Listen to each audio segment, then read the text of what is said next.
Welcome to the Wealth Stream Podcast. The team at Hightower Great Lakes share their insights and passions for empowering their clients to live their best life. In this energetic podcast, we will take you on a journey to help you navigate your financial future, overcome life's challenges to reach your financial goals, and find the financial clarity you've been searching for. Let's explore the downstream impact of your wealth and what it means to you, your family, and your community to live greater.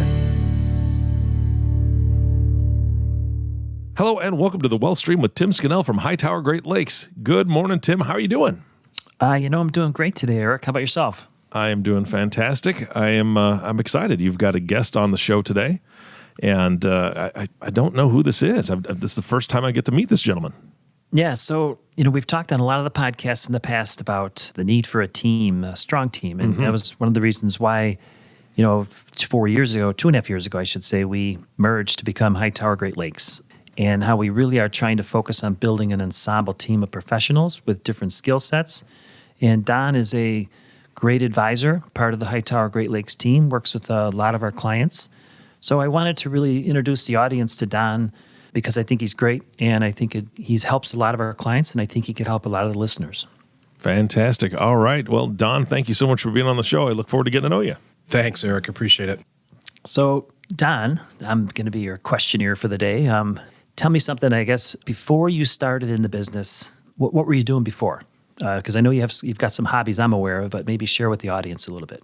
Sure. Yeah. So I graduated from the University of Michigan and thought I was going to go to medical school. Finished some graduate classes after that. And while I did that, I worked full time as well. And then eventually got into the insurance business, life insurance. And as I was in that, I saw a need for something more than just a transactional sale. Noticed that people needed help getting their finances together, organized. They needed plans. They also needed help with the investment side. So I made a switch when my wife and I moved to Traverse City in 1997, right after we got married. And I started working at Merrill Lynch shortly after we moved up here, and started in their training program and really, got licensed, learned a lot. And then I stayed there for about 3 years and then moved to UBS Payne Weber here in Traverse City. So another wirehouse firm. And that firm then, our office got bought by Stifel Nicholas, a regional wirehouse. And the fit wasn't that great. It was more of a transactional firm, not really a wealth management firm. When Blair opened this office, we communicated, and I moved over here in September of 2011 and haven't looked back. Really enjoy being a fiduciary and serving clients with really all of the best of breed tools that we have available to us right now. Yeah, I know one of the common themes I find when I'm talking to fiduciary advisors like we are is, actually I followed a similar path, Don. I was a CPA for a little while and realized I didn't want to do that and ended up in the life insurance business. And I just kind of mulled around to different business models. And I think eventually, I couldn't find a model that I think fit what a fiduciary-minded advisor wants to do. And eventually we just kind of came to the conclusion that we should create one. So I'm glad we all connected, which is great. Yes. So was there like a major event or a mentor, or what made you kind of become an advisor and kind of set you on that path? Tim, while I was in the life insurance business, I was watching, CNBC in my office, and like most of us do, and really came to realize that the capital markets in the United States are the greatest generator of wealth in the world. And as such, really kind of became fascinated with markets and the potential there for people to build wealth, and wanted to help people learn how to use that as a tool to build wealth and to really create a comfortable future for themselves. So that, and then getting into financial planning, helping people organize their finances, articulate their goals, and then work toward those goals. That's really what drives me right now. That's awesome. Was there kind of an aha moment, or, like one of the things I look back now versus the Tim 20 years ago, or even 5 or 10 years ago, is when you look back at the Don, several years back versus today, are there things you see now about serving clients that, maybe are different than maybe what you were doing when you first started? Oh, for sure, Tim. I think originally I probably was more worried about the investment side of things. And, as I've matured in the business, really have realized that the financial planning side is really the key, building a holistic plan for clients and then following that plan really is the best path. And the investments are important, but they're a tool to help clients realize their goals. And helping them articulate the goals and then work toward those is really what's the most important thing. Yeah, it seems like communication is a big thing. You probably do a lot more of that, comprehensive communication or questions or discovery than maybe you might have done, especially when you're just in the insurance business like I was a long time ago.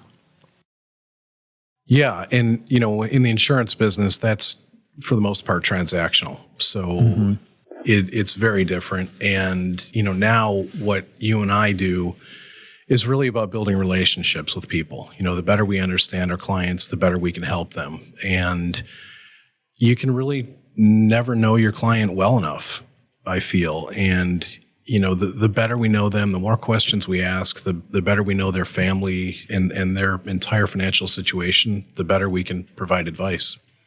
Yeah. So as you think about it, are there clients that you've had for like a number of years?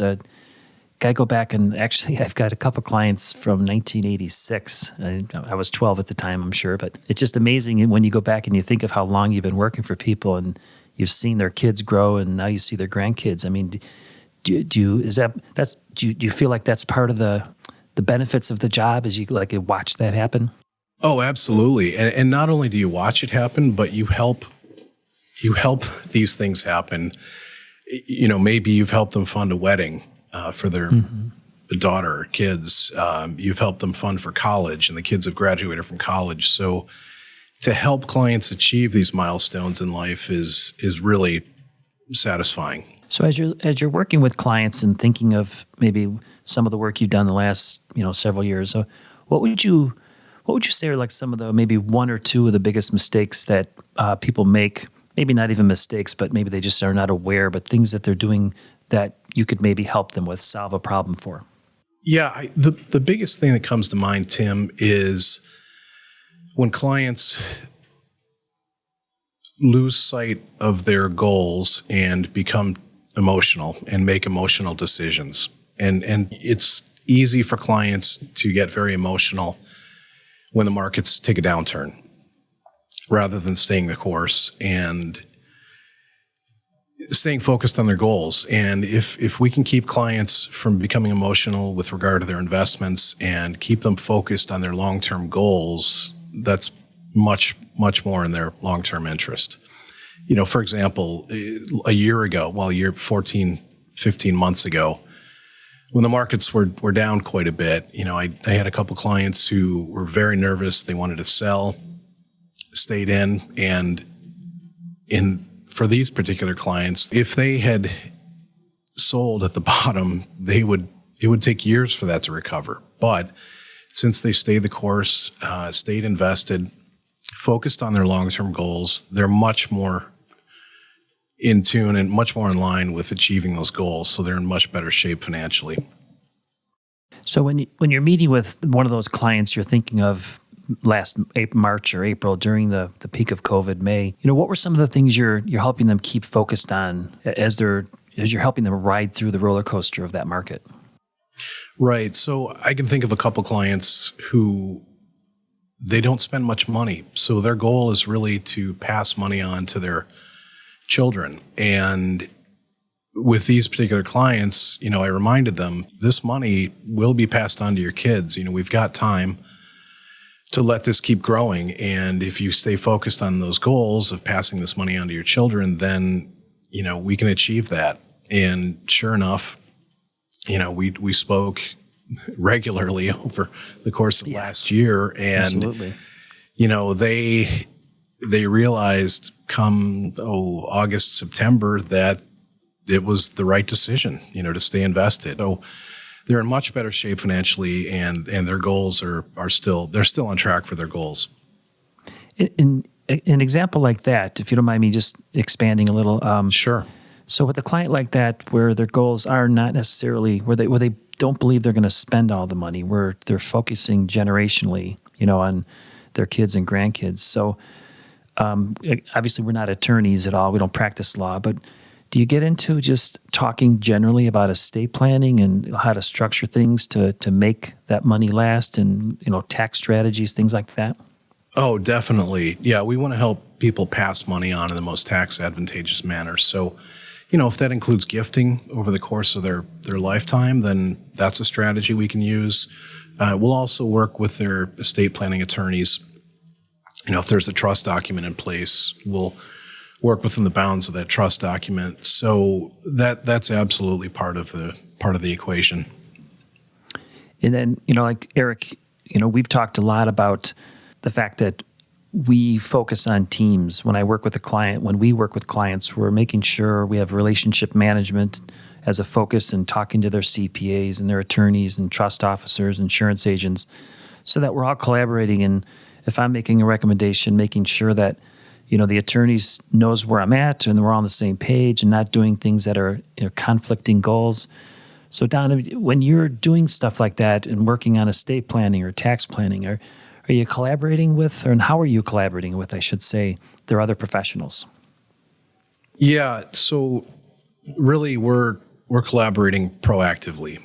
And when I say that, I mean we're reaching out to the CPA, we're reaching out to the estate planning attorney, and making sure we're communicating and that everybody's on the same page. So, you've probably heard this term before, Tim, but we're kind of the financial quarterback. Mm-hmm. And, we're working with everyone else and coordinating to make sure that the client's goals are realized. That's awesome.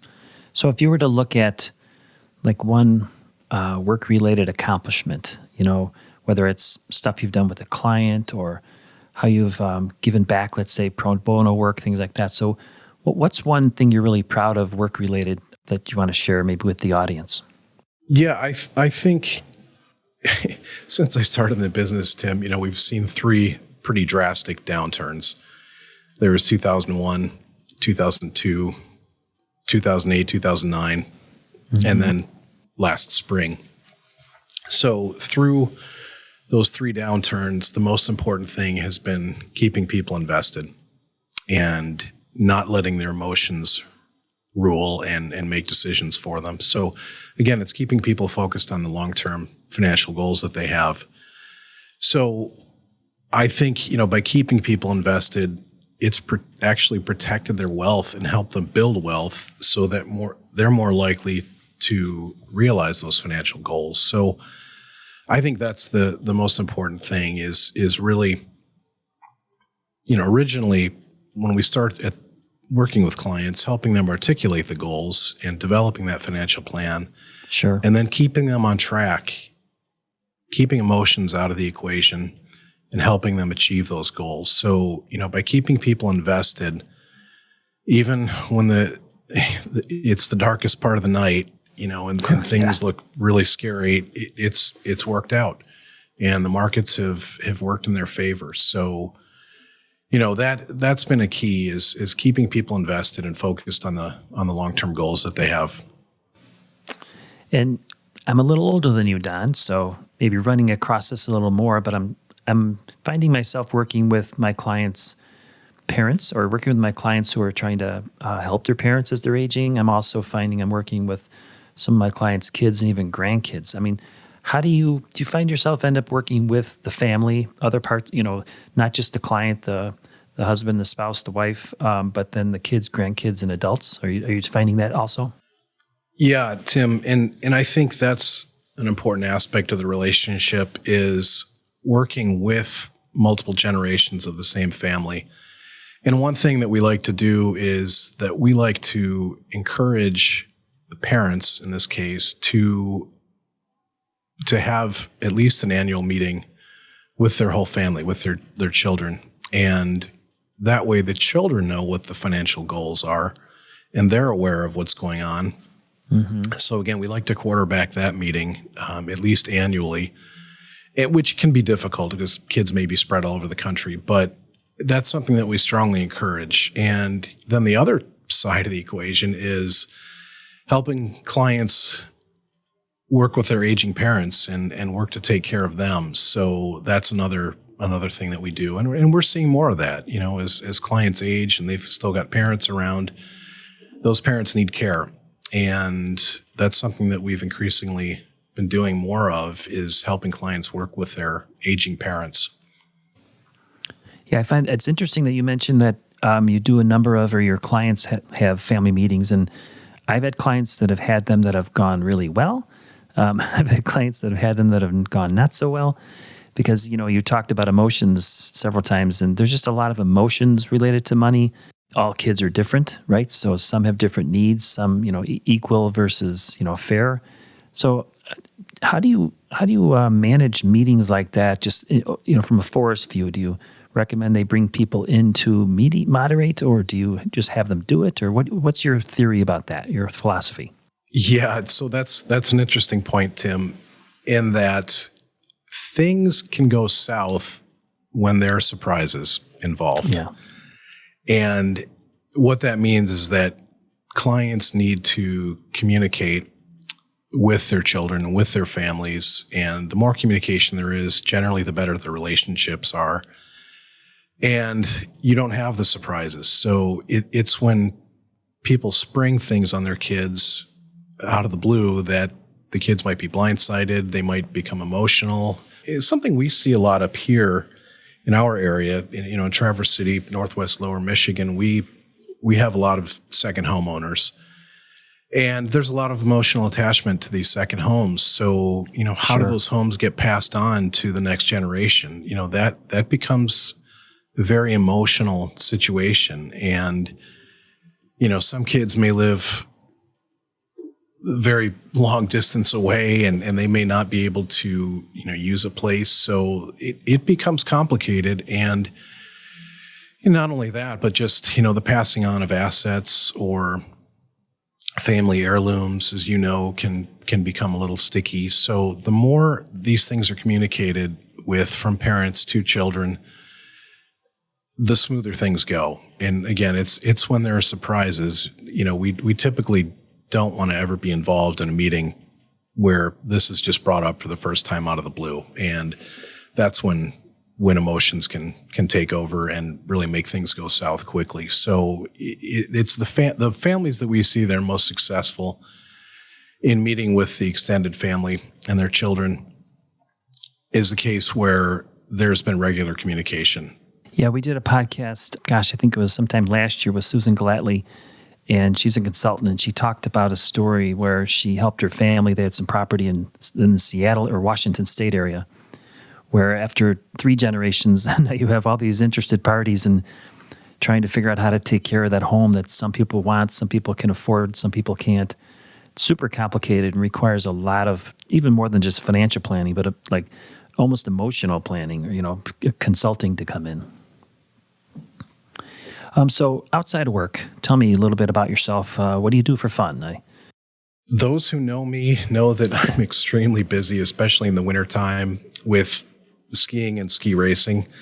I'm very involved with that. I'm a coach. I'm an official. I'm an administrator. I run Lower Michigan for U.S. Ski and Snowboard, which is the national governing body for the sport of ski racing. And in addition to that, I am the vice chair for the Central Division, which is the Midwest. And in addition to that, I'm the vice chair for the Rocky Mountain and Central Division region.